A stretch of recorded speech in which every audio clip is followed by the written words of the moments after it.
이번 지진은 기상청 관측 이래 전북에서 발생한 지진 가운데 최고 수위의 진도를 기록했습니다. 그동안 비교적 지진의 안전지대처럼 여겨졌던 전북에서도 지진 피해 가능성이 훨씬 높아졌다는 사실을 의미하는 겁니다. 진앙지인 부안을 시작으로 형성된 함열 단층과 이번 지진의 연관성이 주목되고 있습니다. 이어서 정자연 기자입니다. 도로와 건물이 좌우로 흔들리는 것을 넘어 쾅 하고 울리는 굉음까지 발생한 부안 지진. 전북 전역과 인근 전남과 충청, 수도권까지 지진을 느꼈다는 신고가 이어졌습니다. 경제가 좌우로 흔들려. 깜짝 놀라가지고 이게 뭔 일이냐고 그러고. 규모 4.8 수준의 지진이 전북에서 발생한 것은 계기 관측이 시작된 1978년 이후 처음. 지난 2015년 익산에서 규모 3.9의 지진이 최고 기록이었지만 이번에 새롭게 갱신했습니다. 전국적으로도 역대 16위 순위를 기록했는데 그간 동해안 지역에서 집중적으로 발생해왔던 것과 비교했을 때 다소 이례적인 일입니다.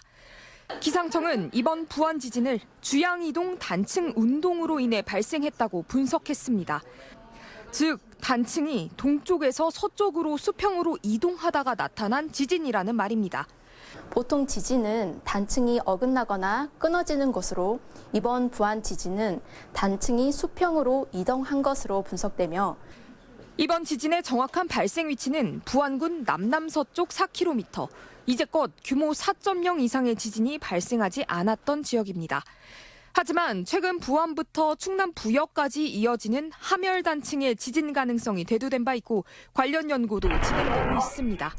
부안 지역부터 부여 분지까지 위치한 함열단층이라는 구조의 존재가 알려져 있습니다. 단층의 그 특성과 지진 발생 힘의 특성이 유사한 면이 있습니다. 현재까지 한반도에서 발생한 가장 강한 지진은 지난 2016년 진도 5.8의 경주 지진. 그러나 이듬해 발생한 5.4 규모의 포항 지진이 피해 규모는 훨씬 더 컸습니다. 포항 지진 당시 인근 지열발전소에서 땅에 물을 주입해 지반이 약해져 피해를 키웠다는 분석이 나왔습니다. 지반이 약할수록 지진파가 넓고 빠르게 퍼지는 만큼 곡창지대와 매립지가 많은 전북도 지진 안전지대가 아니라는 지적이 나옵니다. 전라북도는 이 토양이 약한 데가 많아. 곡창지대잖아요. 근데들은 지진파 중폭되기가 좋은 지역이 많은 거죠.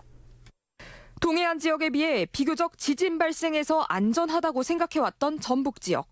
이번 지진 발생으로 더 이상 안전지대는 없다는 사실이 드러난 만큼 결국 내진 설계 강화와 대피시설 확충 등 대응책 마련이 과제로 다가왔습니다. MBC 뉴스 정자영입니다.